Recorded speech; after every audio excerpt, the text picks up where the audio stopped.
Hi, Arindam. Hi, Papia. Good evening. Can you hear me? Yes, I can. Good. So I think we have like about half an hour. So I'm going to try to wrap up the PPT in 15 minutes so that we can have 15 minutes of Q&A. Right. Great. Someone from their side will introduce you, so they will begin. You can see the screen, right? Yes, I can see it. Yeah. Great. We have some attendees coming in. Guys, we will begin in 5 minutes. Good evening. Just bear with us for 5 minutes and we'll start.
Hi, Papia, do we start?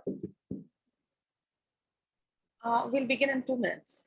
Okay. Some people are still joining.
All right, everyone, we're starting.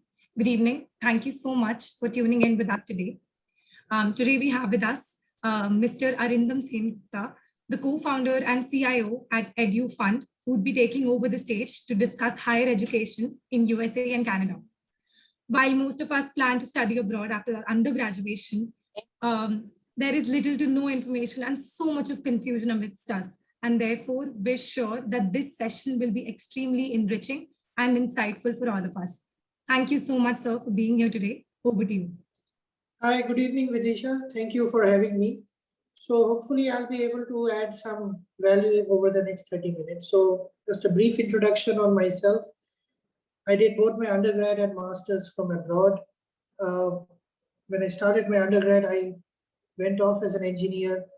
After a year, I realized that if I kept being an engineer, I probably would never graduate. So I changed my degree and graduated with math. Came back to India after a while, worked for a few years, and then decided to head off for my master's. So after that, I worked in Citadel, which is a large hedge fund in US for a while, came back to India. So that's pretty much it. So in the last 20 years, I've spent half the time in India and half in US. And what I wanted to do was go over the next few minutes with why study abroad, what should you look at, and all the good things. So primarily, I think I'll deviate a little bit from the slide, but I mean, primarily, when we think of studying abroad, there are a couple of motivations for studying abroad. One is obviously you want to study something which is probably not available in India. So, for example, while we have some places that offer something like an actuarial science, maybe a data science, but options are still very limited. So, if you want to study something which is new, you will probably not find that option in India. The second reason why we study abroad is beyond the IITs and IIMs. I don't think we have a lot of pedigree colleges, and some of these universities are very hard to get in. So, I mean, you get a much wider range of colleges abroad. Even some of the colleges beyond the top 10, top 20, these are pretty good colleges to get a degree from. And the third, obviously, reason why I think I grew up in Gujarat, so at least why a lot of us head out is the idea is very simple.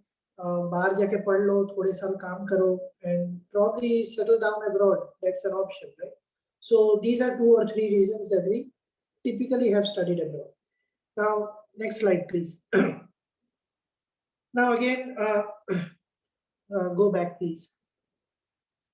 So when we talk of studying abroad, once we've decided, ki, boss, I want to study abroad, the next logical question begins, ki, where to study, right? Because probably what you want to study, you have that option in 6 or 7 countries, maybe even in 10 countries. So how do you define or narrow down which is the country that you should choose?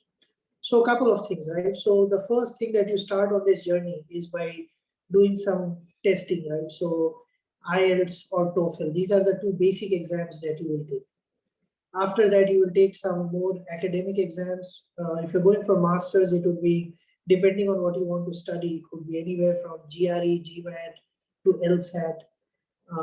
So these, depending on the outcome, these are pretty much for US. Europe doesn't require a lot of these exams. But depending on the outcome of at least your undergrad and how you fare in these standardized exams, you will get a very good indication of which country you are lining up for, simply because of the academic rigor and how much these universities, what is their cutoff and stuff. And once you've now decided the country where you will end up in and what you want to study, the second half of the process is pretty much putting your finances in place. That means, hey, do you or your parents have the necessary money required? If you don't, how are you going to put it together? Is it coming from a scholarship? Do you have a teaching assistance? Do you have a loan? How are you going to put that 30, 40, 50 lakhs together?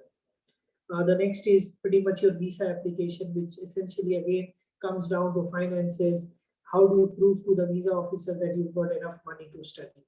That's typically what most visa officers will look for.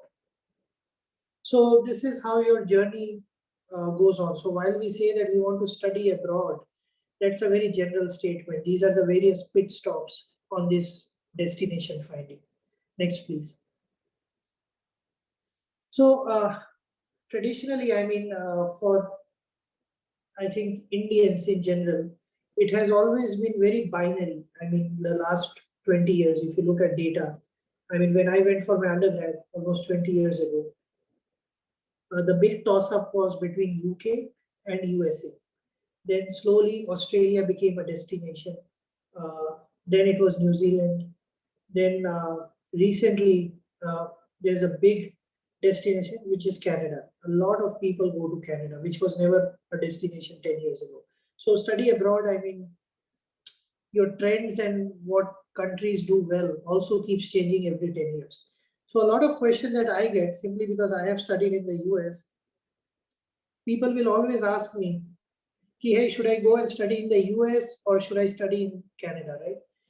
And I don't think there's a right answer. So the answer lies in what works better for you, what is a good fit for you, and how do I define it? The cost. Remember, on the whole, US is an expensive destination. Like to like degrees will still cost 30-40% more. So I'll give you an example. When I went for my MS in Princeton, finance to Princeton, I think I paid about 35-40 lakhs for a one-year program, and I had some scholarship. But if I was to do something similar from Canada, I think University of Toronto, they have a program, and that would have cost me with a scholarship something like 25 lakhs. So typically, US will be 30-50% more expensive usually. So that's the cost factor. Secondly, in the past, right, US was a very easy place to finish your degree and start working. That's why most of us ended up in the US. The H-1B that we talk about and that we read about, which is the visa to work for a foreign graduate, was more or less very easily available. I remember my first H-1B that I got in 2004. All I had to do was go to a lawyer. My company told me which lawyer I should go to. I went to that lawyer and we just filed a piece of paper. I mean, I filled in all the documents, took me about 40 minutes. And then in 2 months, I got my H-1B. But fast forward 20 years or 17 years, H-1B is very hard to get, extremely hard. And remember, H-1B is a lottery. So it doesn't really matter whether you went to a very good university or an average university. It is a blind lottery. So a lot of it is your luck. So if you really want to start working from the next day, don't leave it up to H-1B. Go to Canada. Canada has a much easier regime today and stable regime of encouraging foreign students to work. Remember, other than Toronto, most of Canadian provinces and cities, they're actually looking for people. You will often hear somebody say, hey, I immigrated to Canada. blah, blah, blah. My cousin went to Canada, something like that. Simply because Canada is running out of young people. So they've been on this massive hunt of attracting young people, mostly in their 20s, sometimes in their 30s. So the second part is the job, ease of job. In fact, Canada has this amazing concept called Canadian working class experience. So if you study in Canada, they actually give you points which are used favorably for immigration. So the next point is immigration. Canada is also allowing people, in fact, inviting rather, that would be a better word, to come and stay there after studying, the Canadian experience class people. So these are the reasons I think today Canada may be more competitive than US in today's world and with the data what we have. So while the US does have some very stellar institutes which have 200 years of, I don't know, tradition and data, like the Harvards and Yales. But I think recently Canada has done very well in attracting young people. Next, please. The last thing on this journey that we often hear from people is, boss, I have an admission, I have everything ready, my thesis advisor is ready, but I don't have enough money. So, well, if you're so close to the target, I mean, if you're just going in 2, 3, 4 months, or 6 months, there isn't enough time to save now. Ideally, a large part of your education expense should come from savings. But if you are towards the end, you can't really save in 6 months. Then the only logical option would be to get a loan. We've helped people as a company. We are a fintech. We help parents with both loans, parents and students with loans as well as saving. But for the sake of discussion, I think, yeah, if you are very close to college, you should just focus on loans because that is what is realistic.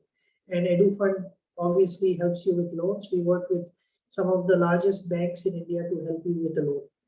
And you get two types of loan. You can get a loan with a collateral, which basically means your parents are saying, look, we have a house, we have something which is a security deposit. Think of the collateral as a security deposit against your loan. And you also have loans without a collateral. The difference is your interest rates may vary a little bit. One reason of taking a loan, another, I think some advantage of taking a loan in spite of paying interest is that it's tax deductible. So you can save some of your taxes by adjusting it against the loan. Next, please. I mean, this is very self-explanatory for everyone here. I mean, some of the loans will even include your personal costs. So I've seen both types of loan. There are loans that will only cover the tuition, and you need to figure out the rest of the cost. There are loans which also then take care of personal cost. A big note of caution here, depending on where your university is, your personal costs or the other part, the other living costs could vary by a large amount. I know friends who went to college in big cities like New York, and for them just living in New York was an expensive thing. Remember, there is a cost of, forget being a student, there is a cost of living in a big city, especially abroad where you're probably spending in dollars, US dollar or Canadian dollar. So don't neglect the other component. Next, please. We spoke about this. I mean, we've gone over this. Yeah. One thing that for people who are looking for a loan, right? I think we often see this, that people assume ki loan mil jayega, and they keep delaying this process till the very end. And for some reason, they may not have some paperwork in place or something came late. They don't get a loan because banks also need some verification for loan.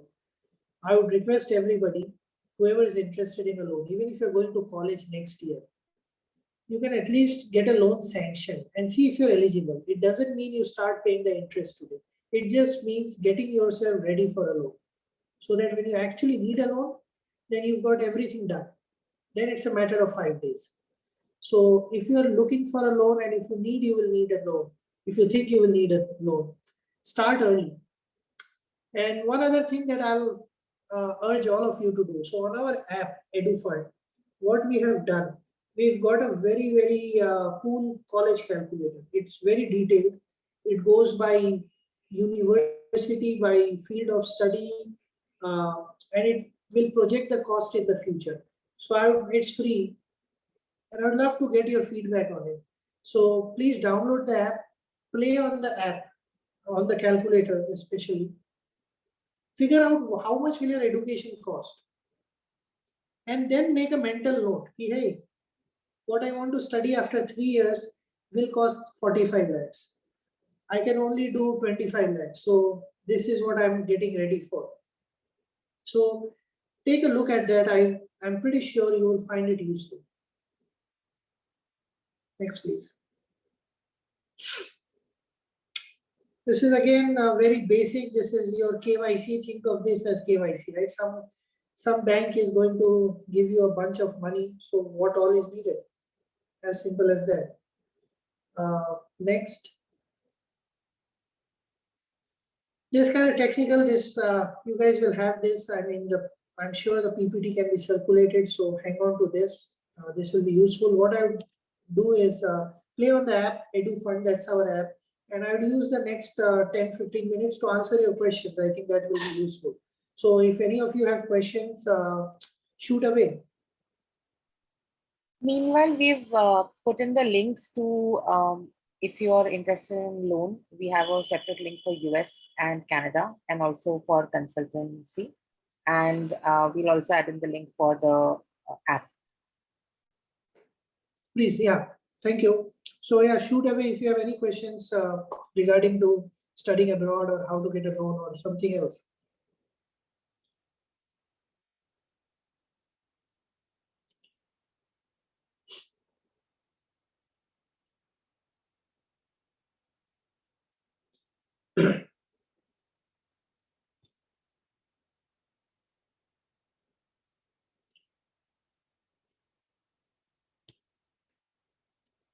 Anything? Well, I guess I'll wait a couple of minutes if you have anything, otherwise we can call it a wrap.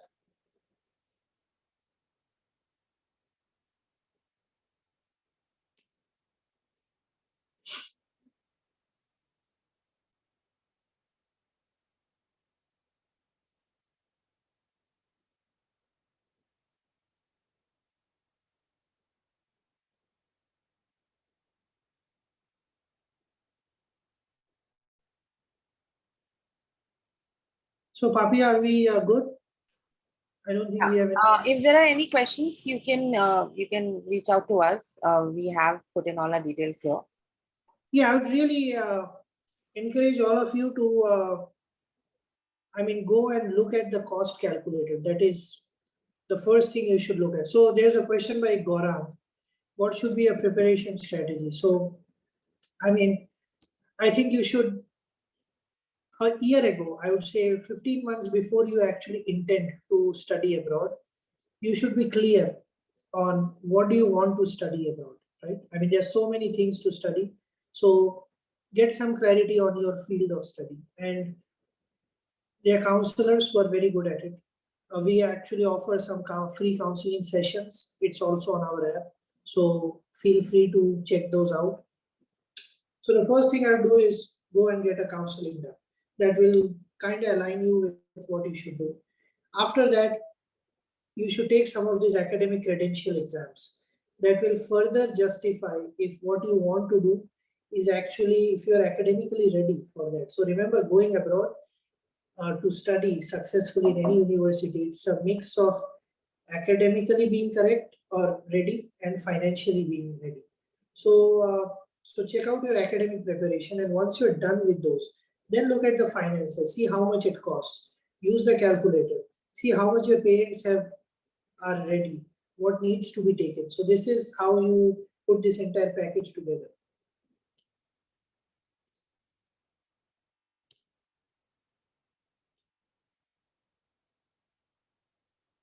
So the PR in Canada, so this is another question. The PR in Canada is pretty easy to get, right? Canada has a very transparent point-based system. So, I mean, you get a point for almost everything that you've done, right? So you add up all these points and every province has a cutoff. If you're above the cutoff, it's a slam dunk, you get it. So Canada is very transparent. US PR or citizenship, I mean, I don't need to tell you guys, it's pretty hard, right? I mean, forget a PR or a citizenship, even to start working today, the H-1B regime is very hard. And we often keep hearing that the USA is working towards reforms. It's just, they've not happened. So yeah, it is hard, but Canada is a low-hanging fruit.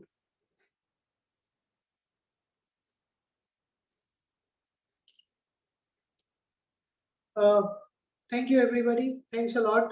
Check out the app and let us know if we can help you with a loan. Check out the app, calculator, and happy to help. Thank you. Have a great weekend. Thanks.